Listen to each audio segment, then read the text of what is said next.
పార్లమెంట్లో ఎప్పుడైతే వక్ఫ్ బోర్డు మీద ఆమోదం ముద్ర వేశారో అప్పటి నుంచి వెస్ట్ బెంగాల్లో రోజు రావణ కాష్ట చెలరేగుతూనే ఉంది. ఈరోజు జరిగిన రావణ కాష్టలో హిందూ దుకాణాలు ఎన్ని ఉన్నాయో కొన్ని దుకాణాలను ధ్వంసం చేశారు ఈ వక్ఫ్ బోర్డుకి మద్దతు ఇచ్చిన అనుచరులు. అంటే హిందూ దుకాణాల పైన లోపల చొరబడి హిందూ దుకాణాలను ధ్వంసం చేస్తూ దుకాణంలో ఉన్న చాలామంది హిందువుల్ని చాలా బలవంతంగా కొట్టారు. అంటే అక్కడ ఏం జరుగుతుందో ఎవరికీ అర్థం అవడం లేదు. పోలీసులు ఉంటున్నారు, అందరూ ఉంటున్నారు, కానీ పోలీసుల సమక్షంలో ఇలాగ దారుణమైన సంఘటనలు చేయడం అనేది అది ఎంతవరకు కరెక్ట్ అయితే అర్థం అవడం లేదు.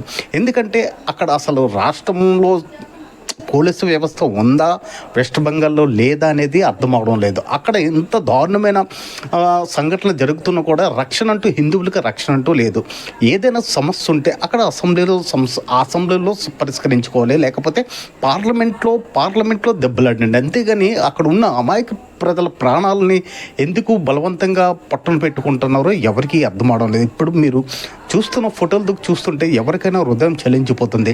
ఎందుకంటే వక్ఫ్ బోర్డు అనేది అది పార్లమెంట్లో ఆమోద ముద్ర వేశారో పార్లమెంట్లో అది చూసుకోవాలి తప్ప, కానీ ఇలాగ రోడ్ల మీదకి వచ్చి అక్కడ ఉన్న దుకాణాలను ధ్వంసం చేయడము, నెక్స్ట్ ఏంటంటే హిందువుల తాలూ వెహికల్పై రాళ్ళు రువ్వడము, నెక్స్ట్ ఏంటంటే హిందువుల్ని కొట్టడం, అక్కడ ఒక అనాగరికత చట్టం అనేది ఒకటి తయారవుతుంది. పోలీసులు ఉంటున్నారు, అందరూ ఉంటున్నారు, కానీ ఎవ్వరూ ఏం చేయడం లేదు.